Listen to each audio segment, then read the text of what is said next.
What is up? Day 2 again, and this time I'm walking outside doing my little workout routine and everything again. This time I'm gonna run. Yesterday I just walked, uh, but today I'm gonna do the normal thing I do: walk, run, walk, run. Yesterday I also walked outside again during the nighttime for my second exercise, which still counts, by the way. But today I'm gonna do chest day. Do like an actual workout. And right now I was just looking into employee taxes and everything like that, including if I still pay with cryptocurrencies, which I know is not always going to be an option for my employers or for my employees, right? Like I know the people that I'm originally going to hire, people that I know in person, that are still going to be doing work online, by the way, because it's not going to be in a physical place. It's going to be in their computer, so it's remote work. I just know them. They might not want to get paid in crypto. So, and even if they do get paid in crypto, I think the tax still applies the same over there, which was what I was just reading on the IRS. And yeah, I'm gonna have to figure all that out. Withhold some cryptocurrency apparently if I pay in crypto, but I can't pay the taxes in crypto. So it just becomes really weird how to solve that and everything. But I'll figure it out. I think I can maybe make it work to my advantage. If, for instance, obviously I'm paying in Monero, and if I pay maybe, I want to start out $20 an hour if I can, regardless of where anybody lives. 20 an hour. I think that would create a lot of competition between people. Maybe not in American countries or American states, although 20 an hour is still, pretty decent pay for not needing a degree or anything like that. And when I hire software engineers, a degree, way later on, I already know who's going to be the first one I hire. I already have somebody, that I know personally as well, that they're still in college, and, maybe, I think they have like another 2 years left, so possibly, like they graduate in 2024, so possibly, when they graduate, or right before, I can hire them for a specific website that I want built for them to help me out. And but yeah, I think, going back to what I was saying, I think maybe withholding some of the employees' pay when paying directly in crypto can be an advantage, because maybe if I pay 20 an hour, if I'm just going to throw out some number over there, because they were saying the percentages were quite big, but let's just assume 10%, just to make things very easy. It might even be more, because I was seeing Social Security was 7% and stuff.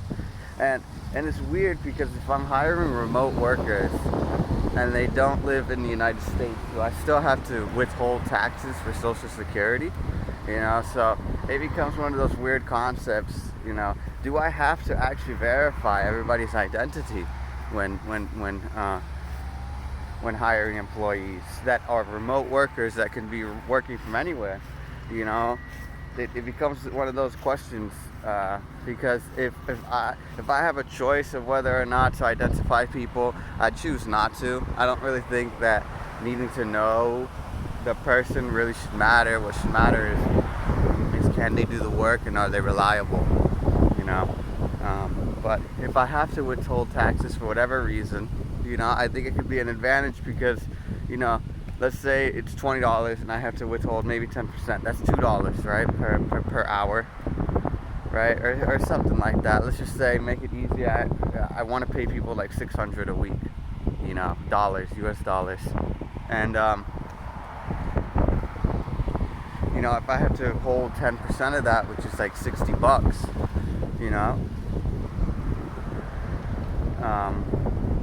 that $60 I'd have to pay later on, I think, in like that coming year. So when you know, I have to pay for taxes and stuff. So is it one of those things where Monero goes up in price, you know, and it like doubles? I kind of save money a little bit having to pay those taxes, and the employees still get their taxes returned, obviously in US dollar or whatever currency, whatever nationality they're from, whatever nation, whatever, you know. And that becomes a little bit of trouble that I was reading online about remote workers and stuff.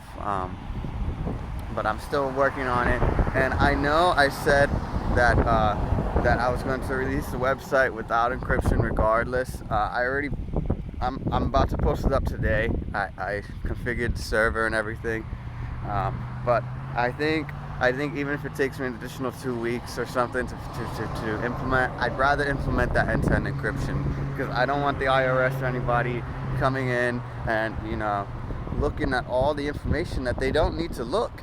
You know, the messages that you send between one person and another, it's irrelevant. You know, what you have on your cart and your favorite items, it's irrelevant for them. You know, the only thing that they might be able to see, and I mean, it's still going to be encrypted with the company's keys, is order information, because, you know, I wanted to make that all end-to-end encryption where we just didn't know unless we filed a dispute. But in reality, we have to know some of the things, like the amount, like the total amount that you have to send in order to, you know, fulfill the order, the wallet account, because then we have to verify that if you actually sent the funds to that account, and the status, the date and time of the order, the date and time of when the order goes through each different intervals of verification. You know, if you did buy it, and then if the vendor accepted it, and then we would have to know the buyer and seller of said order, because that's how we would send a message to you. Or else, if we didn't know who it was, then we wouldn't be able to send a message to you. I don't know if that kind of makes sense or not. But yeah, stuff like that. So I'm going to see how to implement it, because I've changed my mind about that, and I want to implement it. Like, if it's not implemented, the site's not finished. So luckily I got a lot of the formulas and functions done for the GPG encryption. So I've already got it pre-written a little bit, some of the basic functionalities that I have of encrypting and decrypting and re-signing and generating new keys and all that stuff. So I'm going to implement it save a copy, obviously, of pre-GPG stuff, and just see how it works. And, you know, if I release it maybe mid-May or even end of May, then that's fine too. Although I don't think it should take too long to do, because I got the basics, internal plans of how it is. I've written it down and everything like that. I just need to go in and change everything now. And yeah, I'm very excited about the site, like I always say, because I think not only will it change my life, but I think it'll change a lot of other people's life, you know. And I want to impact people really good, just normal consumers that want to buy and get access to crypto without needing a bank account. You know, they will be able to do so. And, you know, people who want to work and get treated fairly as an employee. You know, I know that I want to pay $20 minimum wage, when in reality, if you look at inflation, at least here in America, you start to realize that the minimum wage should be 40. You know, obviously paying somebody $40 an hour minimum is very hard to do, you know. But I think $20 as a start will be good, and obviously giving pay increases if they know languages, and also pay increases per amount of time that they've worked, you know. And the pay increases have to be way more than inflation, at least double what the the U.S. Department of whatever says the inflation is. You got to pay at least double that, I feel. So if they say the inflation is 9%, which I know it's not 9%, it's more, but if they say it's like 9 or 10%, then that means I have to give a 20% raise every year to cover inflation and still give them a raise, you know. So I have to see how that's all done, you know, come up with contracts and you know, stuff like that for employees to sign, hopefully find ways to not identify employees. So I don't know how that's all gonna work. It'd be best if you know, I didn't have to do that, and then the employee would just self-report on their own taxes, and you know, the fault be on them if they don't file taxes or they don't do none of that stuff. That would be the best option. Unfortunately though, I do not think that's an option. I might have to talk to a lawyer, not with the first 2 or 3 employees I hire, because they're just going to be people I know in real life, but you know, as the business expands, I'll definitely have to talk to some of them. So yeah, I'm going to start running right now. I already cut into 5 minutes, which is fine, and yeah, I'll see you soon.